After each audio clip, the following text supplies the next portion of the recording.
đợi chỉ lo chỉ bây giờ sẽ hai mà bây giờ đây chia từ mua cho vừa mua sao chỉ à chỉ à tổng kim vừa tổng kim chỉ à ô lại chỉnh cho lại lại tên anh chưa đó chỉ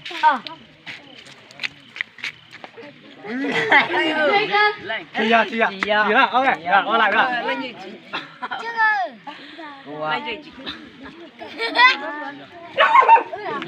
đây chỉ thế đây đổi giờ nào đây đổi qua lại vừa nhỏ ra ok nhỏ ra à không làm qua rồi chó con này cái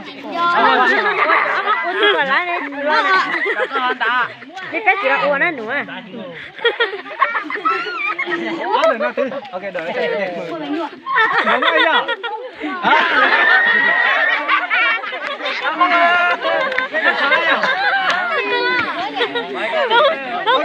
sai à. tụi nó là Tôn rồi mà tôn. Tụi nó có sự. Ok. Rồi. Ok. đặt xe máy à Đặt xe máy à. Ok. Ô đổi số 2 là lâu điểm đó, đây xin đóng là. Ok. Tụi nó là đây đổi đó. Cố nào.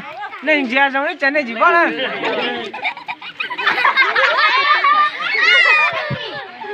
Vừa con khỉ. Yo. Ok. Anh thầy chỉ bắt khai nha trời. Ủa cái con là Tôn. Rồi, chưa tôi rồi. Đâu mà thằng. Ok, rồi. Đó, giờ Tuân chọn tay nhá. Rất chưa, vừa rất chưa? Ok. Còn rồi. Rồi, con mẫu điểm nhá. Đổi số 2 chiến thắng nhá. Là chi điểm, là nhanh nhá. Đổi số 3 giải nhì. Đổi số 3 giờ. Giờ phép này phép này là 4 điểm nhá. Ok, đó. Đây đó, chị muốn đây thổi bóng bay đầu đây chứ. Đây thổi bóng bay đầu đây ở đây. Đây thổi à. Tôn đưa nhỉ tôn nhỉ nè. giải cái gì Tôn ta nhỉ tôn nhỉ là. Cái ta là mua 3 tháng lên. có lòng thiết thời bóng máy tàng đến đây là gì này Ô, ơi chỉ có thôi tổ. Lại luôn.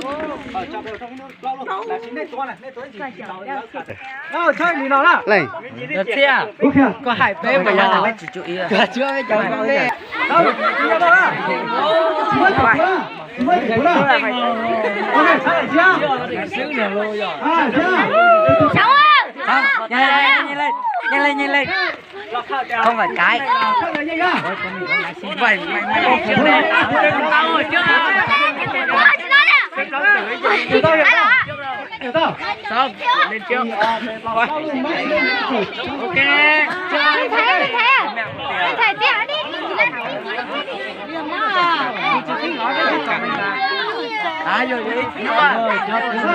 rồi tập trung nhá đây rồi nhá đây chỉ là nó quay trở lại bên này rồi đâu có lời di chuyển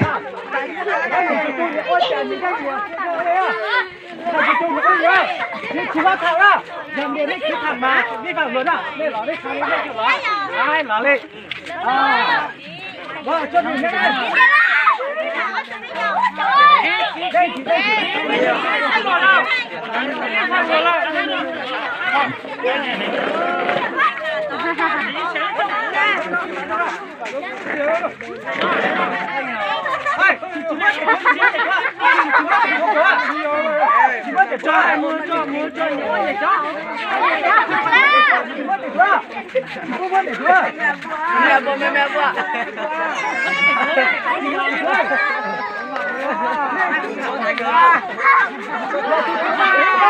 không là cho một khai đâu không là cho có này đâu không có này đâu ơi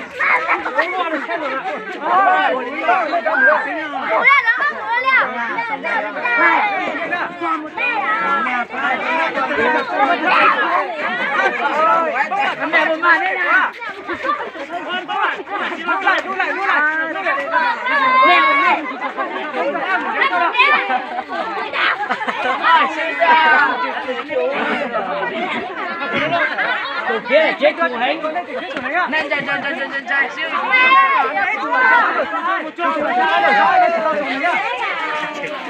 Mẹ nhau. Nên chạy từ từ sang đầu số 2 rồi.